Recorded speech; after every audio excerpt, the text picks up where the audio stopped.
Question, इसमें 3 charges हैं, 10 microcoulomb, 5 microcoulomb and 3 microcoulomb. आपको नेट फोर्स निकालना है 3 माइक्रोकूलम इन दोनों की वजह से। डिस्टेंस दिया 5 मीटर एंड 10 मीटर और ये 90 degree angle, right.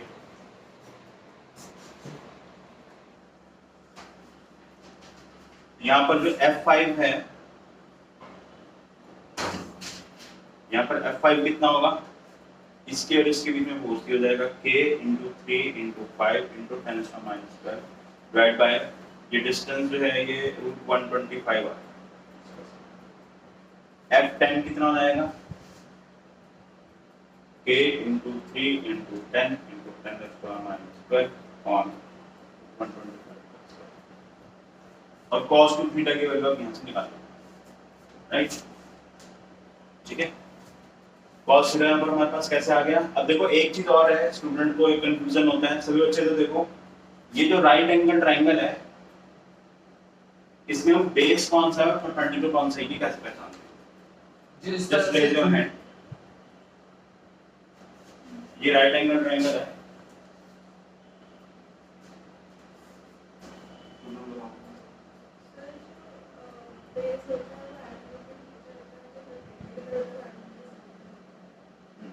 Right, very good. जो थीटा है ना उसके सामने वाला परपेंडिकुलर होगा और थीटा के नीचे वाला या कह लो साथ वाला है ना। अब साथ में तो वैसे हाइपोटेन्यूज भी है, लेकिन हमें पता है कि ये हाइपोटेन्यूज है, तो इसकी जो दूसरी साइड होगा ये बेस है ना। ये चीज क्लियर होनी चाहिए, अदरवाइज गलत है ना। तो cos थीटा आपने निकाल लिया, यहाँ से बेस अपॉन हाइपोटेन्यूज यानी कि दिस अपॉन दिस, और cos 2 थीटा की वैल्यू ठीक है आप इससे निकाल लोगे। और cos 2 थीटा हमें यहाँ पर क्यों पुट करना पड़ रहा है, क्योंकि ये जो फोर्स लग रही है और ये जो फोर्स लग रही है उनके बीच में एंगल 2 थीटा, cos 2 थीटा की वैल्यू आपको यहाँ पर पुट करनी पड़ेगी। ठीक है, आई होप आप इसको सॉल्व कर लेंगे घर पे। ठीक है, नेक्स्ट आगे बढ़ते हैं। ठीक है, इसको फटाफट नोट डाउन कर लो जल्दी से, इतना नहीं हो, फिर हम आगे बढ़ेंगे।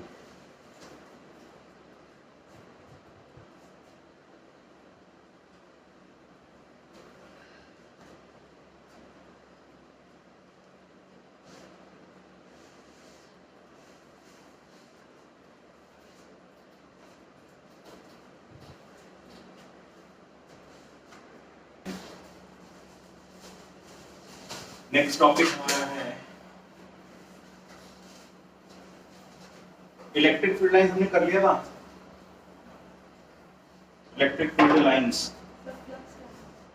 और फ्लक्स भी कर लिया। वो इलेक्ट्रिक फील्ड लाइंस की जो वो प्रॉपर्टी होती है 6-7 वो हमने लिख ली थी। कंटीन्यूअस चार्ज डिस्ट्रीब्यूशन भी कर लिया हमने।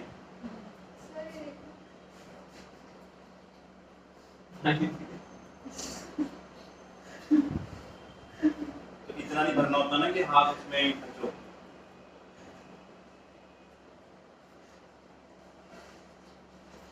ठीक है, तो हाँ कंटिन्यूअस चार्ज डिस्ट्रीब्यूशन कर लिया था हमने, है ना। चलो ठीक है, नेक्स्ट हम आगे बात करेंगे इलेक्ट्रिक फ्लक्स।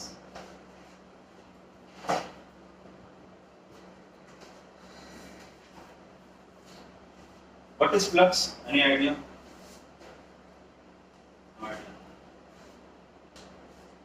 फ्लक्स का मतलब होता है number of field lines passing through given area. Number of field lines passing through given area. अब इसका क्या मतलब है, इसको आप ऐसे समझिए।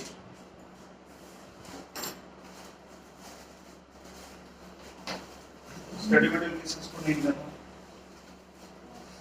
फर्स्ट वाला पार्ट नहीं मिला ना, नहीं मिला है ना।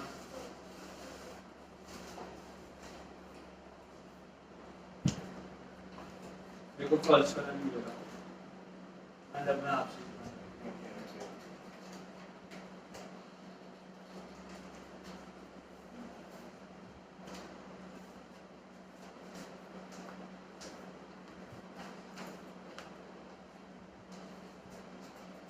आपको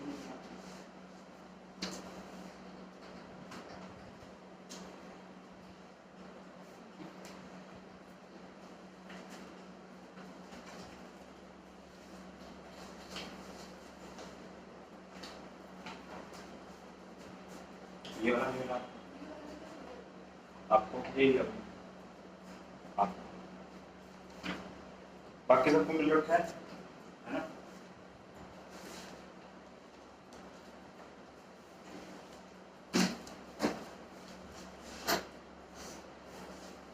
मैं एक्सप्लेन कर रहा था आपको फ्लक्स। तो देखो फ्लक्स को आप इस तरीके से समझिए, ये सपोज आपके पास एक एरिया है, ठीक है, इस एरिया में से पास होने वाली जितनी भी फील्ड लाइंस हैं उसी को हम फ्लक्स बोलेंगे, है ना, number of field lines passing through given area, this is given area. अगर ये एरिया बड़ा होगा तो इसमें से पास होने वाला जो फ्लक्स है वो ज्यादा होगा, बड़े एरिया में ज्यादा पास करेंगे, तो इसका मतलब है कि जो फ्लक्स है, फ्लक्स को हम फाई से रिप्रेजेंट करते हैं, और अगर ये इलेक्ट्रिक फ्लक्स है तो इसके हम सबस्क्रिप्ट में ई लगा देते हैं, दिस इज इलेक्ट्रिक फ्लक्स।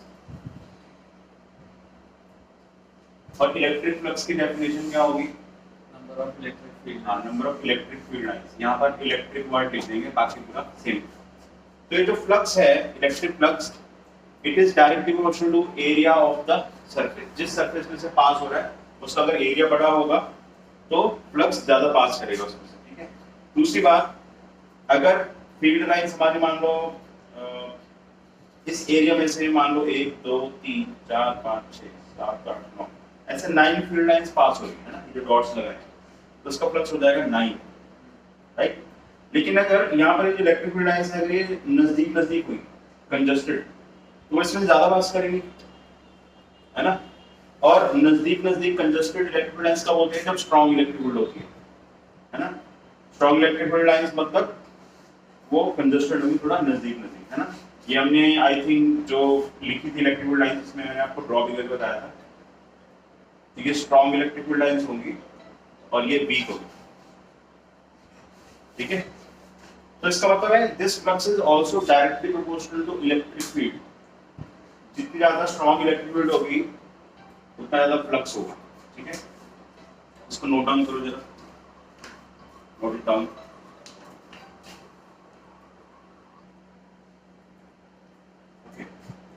तो जो फ्लक्स है, it is directly proportional to area, directly proportional to electric field strength या फिर इलेक्ट्रिक फील्ड लाइंस, है ना, मैग्नीट्यूड।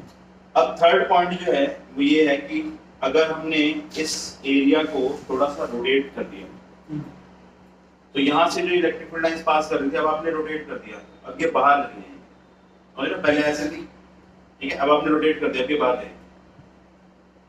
यहाँ वाली देखो, मान लो ये ऐसे पास हुई थी, ठीक है, अब ये ऐसे, अब मैंने रोटेट कर दिया, अब ये बाहर चली जाएगी। इसका मतलब है इसको अगर हम रोटेट करेंगे एरिया को, तो इसकी जो इलेक्ट्रिक फील्ड लाइंस हैं वो इसमें से कम पास होगी, यानी कि फ्लक्स रिड्यूस हो जाएगा, है ना। मोर रोटेशन लेस फ्लक्स, है ना। That means this flux is also directly proportional to cos theta. अब आपको अगर सर cos थीटा क्यों लिखा है? cos थीटा इसलिए लिखा है क्योंकि cos थीटा का जो फंक्शन है ना वो डिक्रीजिंग होता है। थीटा 0 डिग्री से लेके 90 डिग्री तक, जैसे जैसे आप थीटा की वैल्यू बढ़ाओगे इसकी वैल्यू घटती जाएगी। तो हम जब थीटा की वैल्यू इंक्रीज कर रहे हैं तो फ्लक्स घट रहा है, रिड्यूस हो रहा है ना, इसलिए cos थीटा का फंक्शन लिया, ठीक है। अब ये तीनों प्रोपोर्शनैलिटी हैं, इन प्रोपोर्शनैलिटी को हटाने के लिए हमें क्या करना पड़ेगा? एक कांस्टेंट चाहिए होगा, लेकिन ये कांस्टेंट जो है इसकी वैल्यू होती है 1। तो फाइनली हमारे पास इलेक्ट्रिक फ्लक्स का फॉर्मूला आ गया E A cos थीटा, और इसको हम E डॉट A भी लिख सकते हैं, ठीक है। चलिए नोट डाउन करिए, और इसकी ऐसा यूनिट क्या हो जाएगी? ऐसा यूनिट बताओगे क्या होगी? न्यूटन मीटर स्क्वायर पर कूलम, है ना। इलेक्ट्रिक फील्ड की न्यूटन पर कूलम और एरिया की मीटर स्क्वायर, राइट।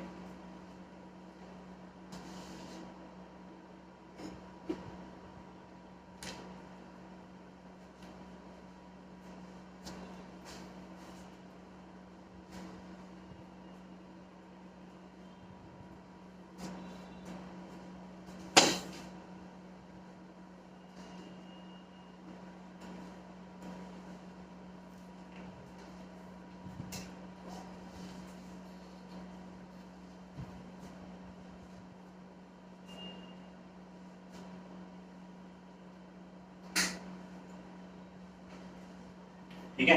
अब देखिए फ्लक्स का फॉर्मूला आ गया हमारे पास, है ना। अब इसके क्वेश्चंस कैसे आएंगे, ठीक है, वो देख लेते हैं। सपोज एक सिंपल सा क्वेश्चन करते हैं, हमें इलेक्ट्रिक फील्ड दे रखी है, मतलब इलेक्ट्रिक फील्ड वेक्टर की फॉर्म में दे रखा है 2i cap plus 3j cap minus 5k cap, और एरिया वेक्टर दे रखे हैं i cap minus j cap plus k cap, और हमसे पूछा गया find flux through area A। तो हमें यहाँ पर क्लियरली दिखाई दे रहा है फ्लक्स निकालने के लिए हमें दो वेक्टर का डॉट प्रोडक्ट लेंगे। इन दोनों का आप डॉट प्रोडक्ट लोगे तो आपका फ्लक्स डायरेक्टली आंसर आएगा। डॉट प्रोडक्ट सब बच्चों को आता है ना?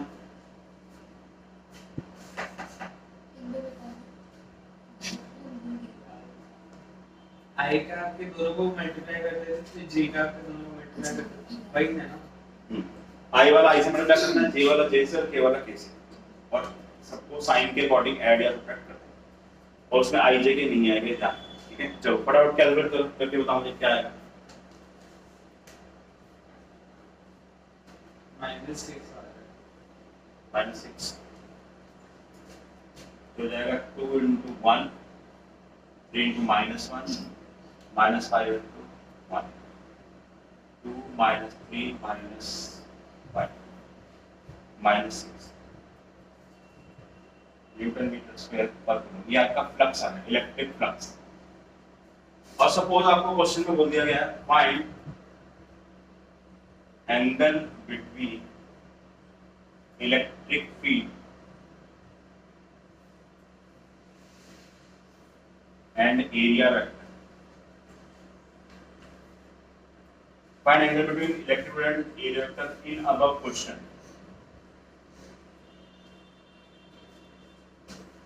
तो उसमें यानी कि वो आपसे cos थीटा की वैल्यू पूछ रहा है।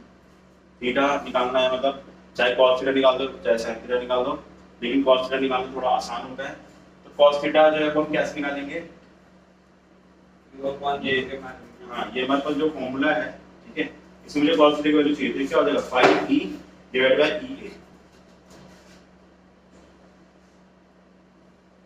थीटा हम डिवाइड कर रहे हैं EA से, यहाँ पर इलेक्ट्रिक फील्ड और एरिया का मैग्नीट्यूड है ना, तो 5e तो आप निकाल चुके हो, इलेक्ट्रिक फील्ड और एरिया के मैग्नीट्यूड से डिवाइड करो तो cos थीटा आ जाए, ठीक है। चलिए सॉल्व करिए जरा।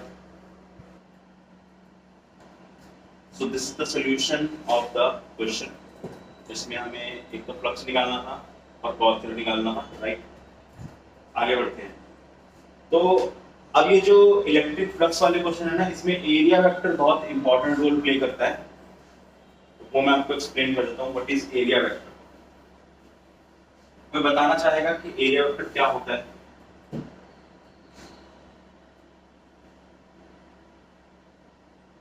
Area covered by displacement vector. Area covered by displacement vector.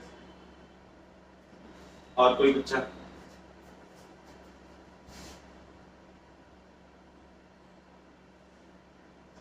सफेद कलर ठीक है आपके? क्या था? अब ठीक है।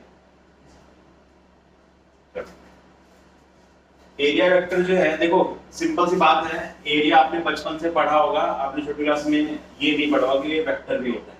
एरिया तो पता ही है ना, किसी भी सरफेस का एरिया दैट इज एरिया। तो कोई भी एक रैंडमली शेप मान लो सरफेस है, इसके परपेंडिकुलर अगर आप एक वेक्टर ड्रॉ कर देते हो तो उसको उसका एरिया वेक्टर आप कह सकते हो। अब इस एरिया वेक्टर में जो मैग्नीट्यूड होगा एरिया का, वो क्या हो जाएगा? Value of area of surface. और जो ए कैप है यानी कि एरिया वेक्टर का जो डायरेक्शन है वो क्या होगा? That will be always perpendicular to the given area. जिस एरिया की बात करो उसमें परपेंडिकुलर होगा हमेशा। This is direction of area vector which is always perpendicular to area, ठीक है। अब मैं आपको एरिया और इलेक्ट्रिक फील्ड जो है उसके बीच में एंगल किस तरीके से ड्रॉ कर सकते हैं वो मैं बता देता हूँ। सपोज ये एक एरिया है, ये इसका जो एरिया वेक्टर है वो इसके परपेंडिकुलर है सरफेस के। ये 3D डायग्राम है ना, ये जो एरिया थोड़ा सा टिल्टेड है लाइक दिस, नॉर्मल ऐसे होता है, ये ऐसे है, तो इसका एरिया ऐसे, ठीक है। और इलेक्ट्रिक फील्ड लाइंस ऐसे हैं हॉरिजॉन्टल।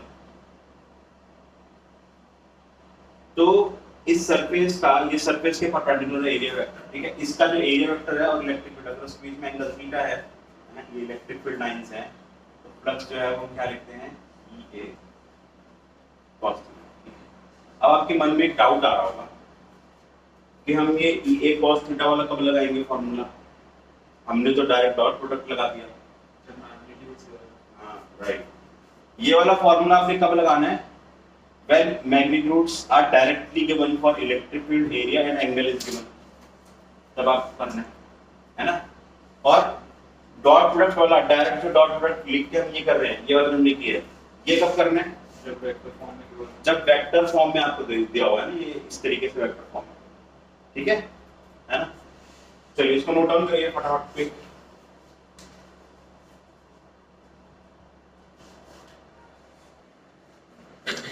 ओके, तो हमने एक क्वेश्चन डिस्कस किया है, क्वेश्चन है find electric field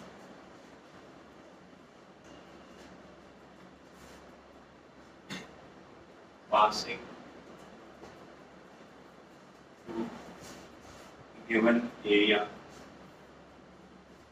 area vector कितना था, I plus 2j plus 3k, and flux कितना था 25 न्यूटन मीटर स्क्वायर पर कूलम।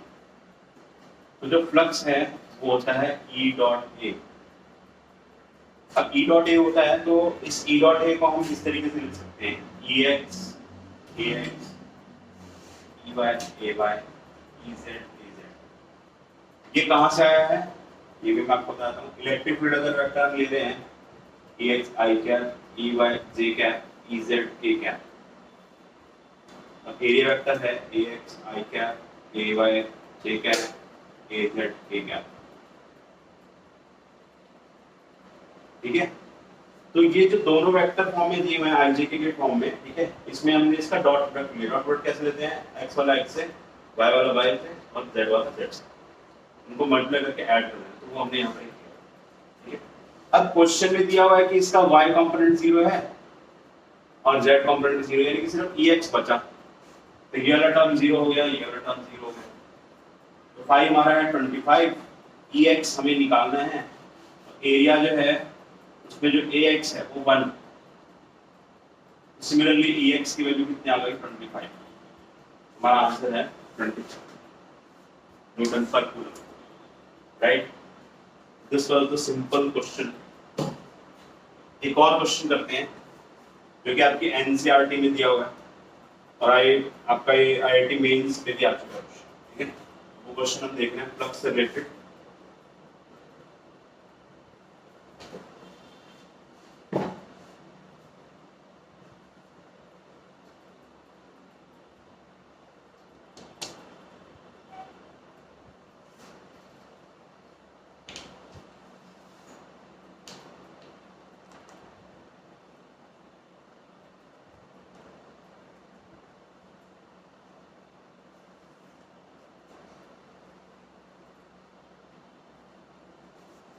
इस तरीके से एक क्यूबॉइड पड़ा हुआ है, ये एक्स एक्सिस है, ये वाई एक्सिस है और ये जेड एक्सिस है, ठीक है। इस एक्सिस मतलब ये जो कोऑर्डिनेट सिस्टम है, ठीक है, इसमें ये जो क्यूबॉइड है ये एक्स एक्सिस से टच कर रहा है, आप देख रहे हो एक्स एक्सिस से टच कर रहा है। इसके डायमेंशन भी दी हुई है, ये 20 सेंटीमीटर, 10 सेंटीमीटर, ये भी 10 सेंटीमीटर, ठीक है। और इसके कोऑर्डिनेट्स भी दिए हुए हैं, ये यहाँ से लेके यहाँ तक जो है ये 10 सेंटीमीटर है,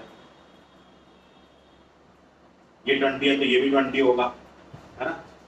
और हमें क्वेश्चन दे रखे हैं कि जो इलेक्ट्रिक फील्ड लाइंस हैं वो एक्स डायरेक्शन में है, वो कितनी है 10 न्यूटन पर कूलम, ये डायग्राम, है ना। और करना क्या है, we have to find flux, total flux to the cuboid. अब इस क्वेश्चन को मैं पहले एक्सप्लेन कर देता हूँ आपको, ठीक है। तो देखो सपोज इस तरीके से ये क्यूबॉइड पड़ा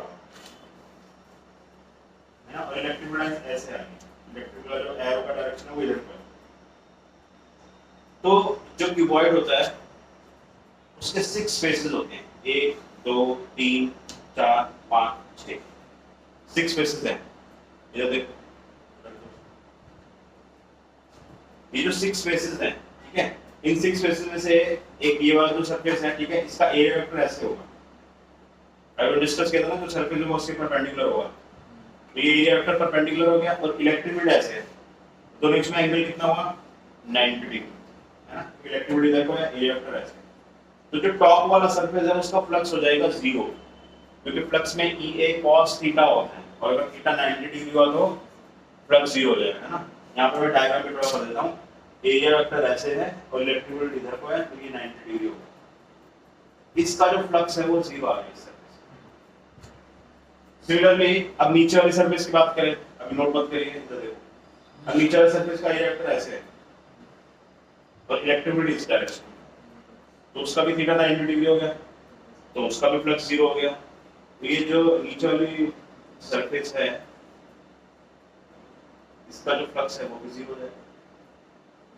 सिमिलरली इधर वाली सरफेस, इधर देखो, यहाँ इसका एरिया वेक्टर इधर, इलेक्ट्रिक फील्ड इधर, तो इसका भी 0 हो गया, इसका भी 0 हो गया। तो 4 सरफेसेस का फ्लक्स 0 हो गया, 1 2 3 4, इन चारों का 0 हो गया। ये समझ में आ गया।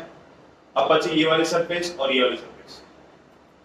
इस वाली सरफेस का एरिया वेक्टर इधर होगा और इलेक्ट्रिक फील्ड ऐसे, दोनों में एंगल कितना होगा, 180।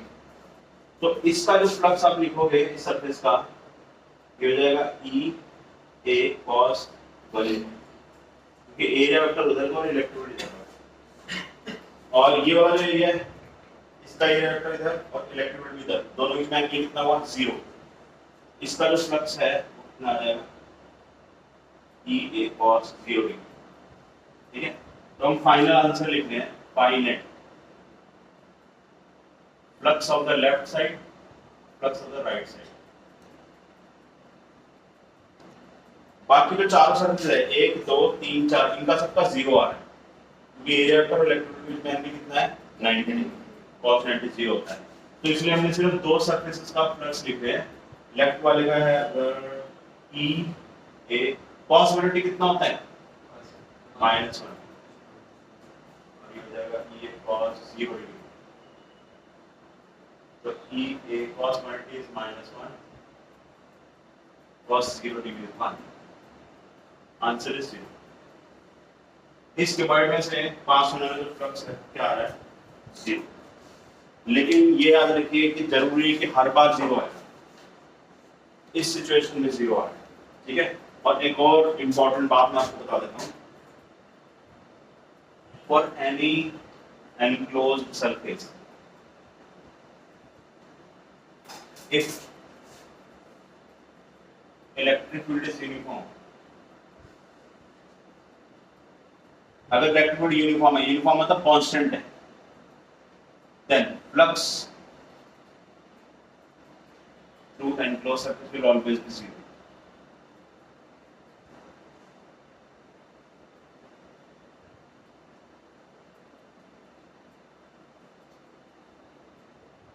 Flux through enclosed surface will always be 0, ठीक है। जैसे यहाँ पर इलेक्ट्रिक फील्ड यूनिफॉर्म है, कांस्टेंट है, ठीक है, तो इसलिए यहाँ पर 0 आ रहा है। तो ऐसी इसकी शेप कुछ भी हो, अगर ये एनक्लोज्ड सरफेस है और इलेक्ट्रिक फील्ड यूनिफॉर्म है तो फ्लक्स 0 ही आता है। अगर E नॉन यूनिफॉर्म है then flux will not be 0। ये भी लिखो साथ में, if E not uniform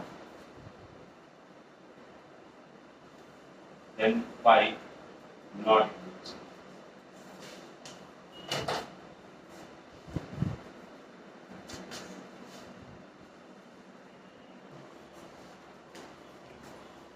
So next topic is Gauss theorem.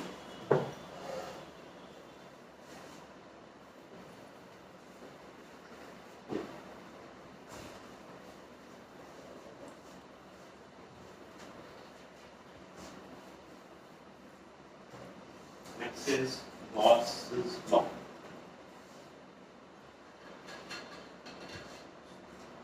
तो गॉस जो है वो साइंटिस्ट का नाम है ना, और इन्होंने क्या बोला था, इन्होंने बताया था कि अगर सपोज कोई भी एक रैंडमली एनक्लोज्ड सरफेस है,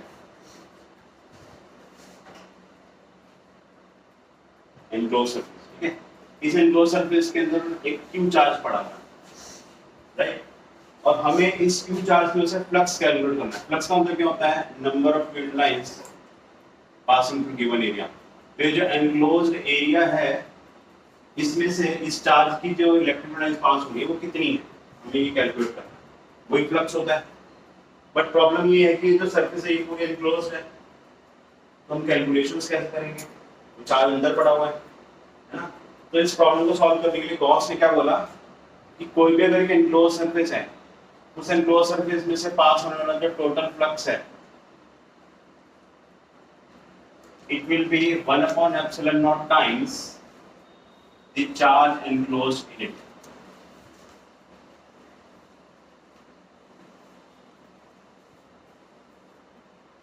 तो इसको हम इस तरीके से लिख सकते हैं, फाइव टोटल Q enclosed और epsilon naught। अभी जो फ्लक्स है, ठीक है, ये हमने भी थोड़ी देर पहले पढ़ा था, E डॉट A होता है। But if area is small, अगर एरिया स्मॉल होता है ना, तो उसको हम ds वेक्टर से रिप्रेजेंट कर सकते हैं, ये आप याद रखिएगा, है ना। Area vector can also represent as ds vector if area is small. तो this flux will be represented as E dot ds। और अगर हम इसका इंटीग्रेशन कर रहे हैं, तो इसका मतलब है हम कंप्लीट फ्लक्स की बात कर रहे हैं। तो जो टोटल फ्लक्स है उसको आप ऐसे भी लिख सकते हो। तो जो आपका ये गॉस थ्योरम है, अब वो कंप्लीट, जो उसका कंप्लीट फॉर्मूला है, तो क्या बनेगा, E dot ds integral Q enclosed upon epsilon naught, ठीक है।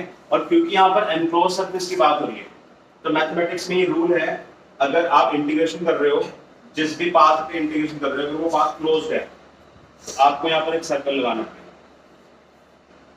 क्योंकि ये एनक्लोज सरफेस की बात हो रही है और इंटीग्रेशन भी एनक्लोज सरफेस की हो रही है। तो यहाँ पर एक छोटा सा सर्कल हमने बना दिया। ये जो है ना, इससे कोई इंटीग्रेशन नहीं बदल जाएगी, इंटीग्रेशन के जो रूल हमने पढ़े वही है, सेम है, कुछ नहीं है, सिर्फ ये सिंबल है कि अगर एनक्लोज सरफेस है तो आप इसको ऐसे रिप्रेजेंट करो, ठीक है। तो इसको हम बोलते हैं गॉस थ्योरम, ये गॉस's लॉ। इसका स्टेटमेंट भी मैं लिख देता हूँ, आप पहले इसको नोट डाउन कर लीजिए।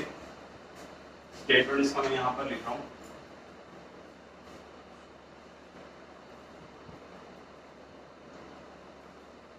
Net flux passing through given enclosed surface is 1 by epsilon naught times the charge enclosed in it.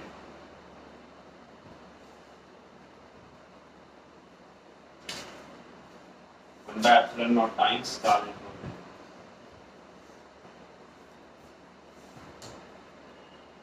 ठीक है।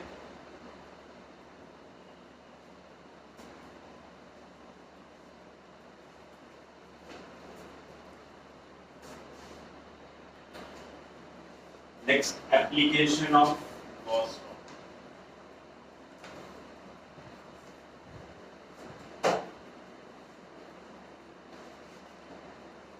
इसके एप्लीकेशन हम लिखेंगे, it can be used find total flux and electric field due to charge distribution। कभी अगर charge पड़ा हुआ है तो उसकी वजह से इलेक्ट्रिक फील्ड आप कैलकुलेट कर सकते हो यूजिंग गॉस लॉ। लेकिन एक कंडीशन है कि यहाँ पर जो चार्ज डिस्ट्रीब्यूशन है वो सिमेट्रिक होना चाहिए। सिमेट्रिक चार्ज डिस्ट्रीब्यूशन के लिए आप इसको कैलकुलेशन कर सकते हो, ठीक है। इसका हम एक एग्जांपल देखते हैं, और एग्जांपल में हम करेंगे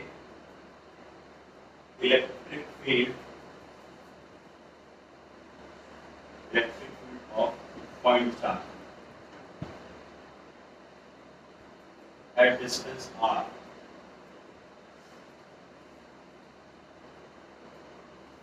electric field due two point charge ये हमने पढ़ा हुआ है k के बाय r स्क्वायर के बराबर होता है। ये याद है सबको? इलेक्ट्रिक फील्ड हमने पढ़ा था, है ना? ये k के बाय r स्क्वायर होता है किसी एक पॉइंट चार्ज की वजह से, है ना? अगर हम यही फॉर्मूला गॉस लॉ से डिराइव कर लें तो इसका मतलब ये हुआ कि जो गॉस लॉ है ये बहुत ज्यादा जेन्युइन है कि कूलम्स लॉ और गॉस लॉ दोनों से सेम रिजल्ट आ रहा है, राइट? तो ये इसकी जेन्युइनिटी को वेरीफाई करता है कि गॉस लॉ एकदम जेन्युइन है। इसमें क्या बोला जाएगा? अब जैसे मान लो पॉइंट चार्ज है q, इसकी वजह से r डिस्टेंस पे हमें इलेक्ट्रिक फील्ड निकालनी है।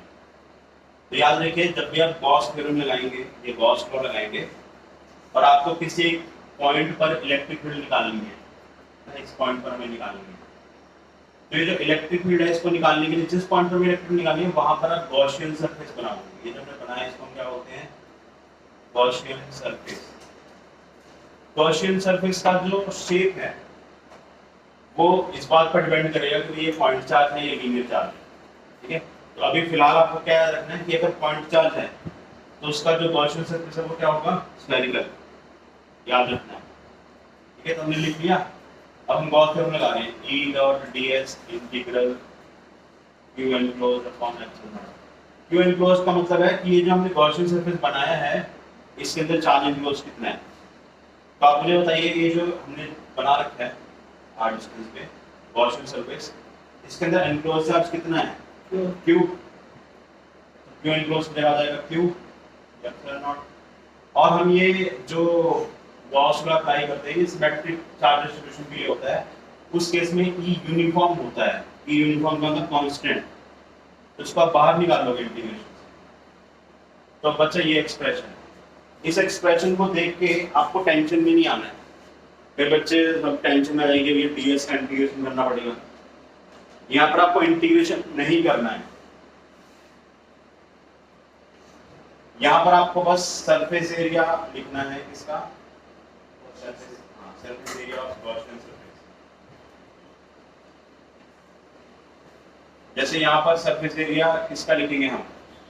स्फीयर का, है ना? स्फीयर का गॉसियन सरफेस वाला स्फीयर है, स्फीयर का सरफेस एरिया लिखेंगे। क्या होता है सरफेस एरिया?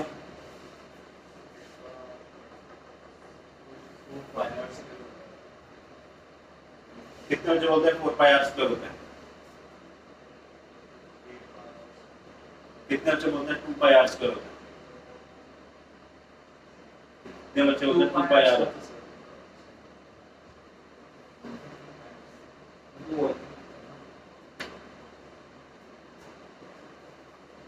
4 पाई r, 4 पाई r स्क्वायर। मैं ऐसे ही मजे ले रहा था,